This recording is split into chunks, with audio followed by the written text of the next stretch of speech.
Yo, what up, though? Man, the Minnesota Vikings traded down with the Houston Texans and took Ty Felton from Maryland, man, a wide receiver, man. He is 6'2", weigh 185 pounds. And he was a 2-year starter. Last year, he had 1,124 receiving yards and 9 touchdown passes. And he damn near caught 100 passes. He caught 96 passes. And his first year starting, he had 48 receptions for 723 receiving yards, and he had 6 catches. So he is a productive wide receiver. I like this move a lot by the Minnesota Vikings because we all know the Vikings needed more wide receiver help, man.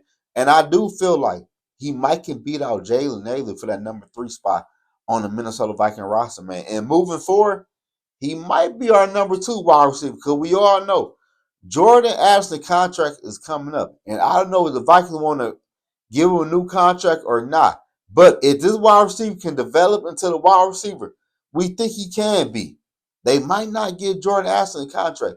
He might be traded next offseason. But this season right now, the Vikings offense is looking scary. With him at that number 3 spot, then Jalen Naylor at that number 4 spot, or even flip flop. It don't even matter. Then you got Jordan Addison at that number 2 spot. Justin Jefferson at that number 1 with TJ Hawkinson with that rebuilt offensive line. And don't forget, we drafted an offensive guard slash tackle in the first round yesterday in the NFL draft. And we picked up 2 new starters on the offensive line, if I'm not mistaken. It might be 3, but I think it's 2. The Vikings offense line is gonna be way better compared to last year, man.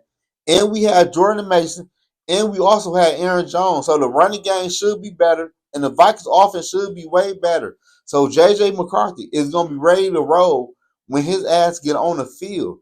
This right here was a sneaky pickup for the Minnesota Vikings, man.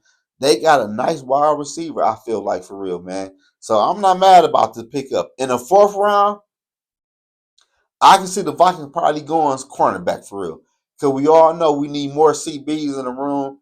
And I would love for them to draft a rookie cornerback so they can develop the rookie cornerback compared with the veteran we have already on the roster, could teach them a thing or two.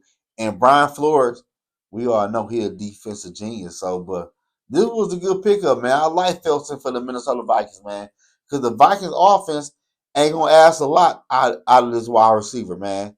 So this was a good pickup, man. We gonna see what he do. Him and Jalen Naylor battling for that number 3 spot. It's for sure gonna be a battle, man. But overall, though, I like this pickup, man. But y'all let me know in the comment section how y'all feeling about Felton to the Minnesota Vikings in round 3, and we traded out to move a 40 spots in round 4. So I like this move, man. This was a good move that the Minnesota Vikings made. This right here might be one of the best drafts the Vikings done had under Quasey. I'm not gonna lie to y'all, man, because he done had some bad drafts. But overall, I like this move. Y'all let me know in the comment section below how y'all feeling about this move.